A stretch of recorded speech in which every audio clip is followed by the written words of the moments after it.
Hello दोस्तों, मैं हूं आपका दोस्त एडवोकेट शिवेंद्र प्रताप सिंह। आज हम बात करेंगे 376 से रिलेटेड ऐसे पॉइंट्स पर जो कि हर व्यक्ति को जानने चाहिए, चाहे वो केस में फंसा हो या ना फंसा हो। कहने का मतलब ये कि 376 की धारा कब लगनी चाहिए, 376 की धारा कब नहीं बनती है। कहने का मतलब ये, क्या आपसी सहमति से संबंध बनाना, कहने का मतलब ये कि अगर दो पक्षों में आपसी सहमति से संबंध बना हो तो क्या वो रेप है या नहीं है, या फिर सहमति देना, कंसेंट देना, संबंध बनाने के लिए सहमति देना, क्या वो रेप है या नहीं है। दूसरी तरफ से बात कर ली जाए, क्या शादी का झांसा देना या शादी का वादा करके संबंध बनाना रेप है या नहीं।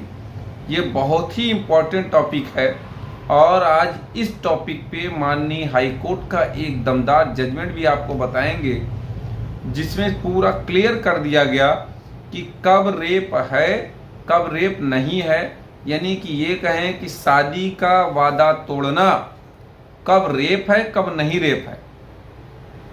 कहने का मतलब ये कि अक्सर ये एफआईआर होती है कि शादी झांसा देकर बलात्कार किया, शादी का वादा किया, इसने शादी का वादा किया था इसलिए मैंने इनसे सहमति की संबंध बनाए सहमति से, तो इसलिए ये रेप माना ही जाएगा।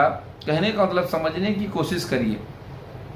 जैसे कि कोई महिला ने एफआईआर कराई और उसने ये कहा कि सहमति से संबंध बना, लेकिन सहमति इसलिए दिया था मैंने क्योंकि ये शादी की बात कहा था।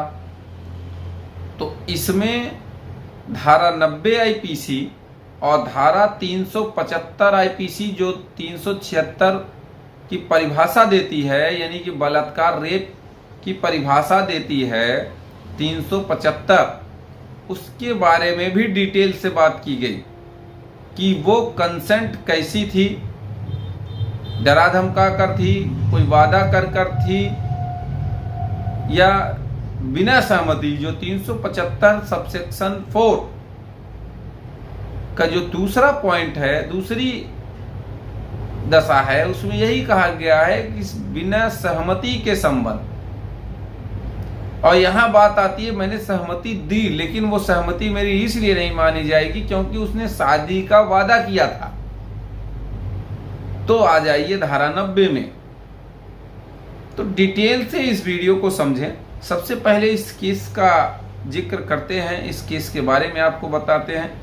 क्रिमिनल अपील नंबर 257 सन 2023, SLP नंबर 8586 सन 2017, ऑर्डर डेट 30 जनवरी 2023 का ये ऑर्डर है। Naeem Ahmed versus state of NCT Delhi.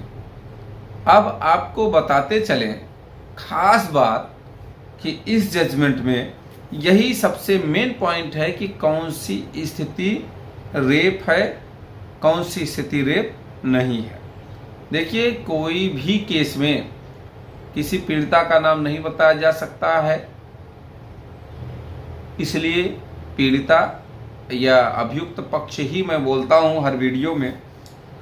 अब बात करते हैं कि कोई भी महिला जब शादी का झांसा उससे दिया गया, शादी का वादा किया गया, शादी नहीं की जाएगी तो एफआईआर कराएंगे। एफआईआर होती है महिला के सामने एक व्यक्ति, महिला ने, देखिए इसमें कितनी बड़ी गलती की उसके बारे में भी जरा जानिएगा। महिला शादीशुदा थी, बच्चे थे, उसने पति को छोड़ दिया, बच्चों को छोड़ दिया, इसलिए कि सामने वाला यानी कि अभियुक्त उससे शादी करेगा।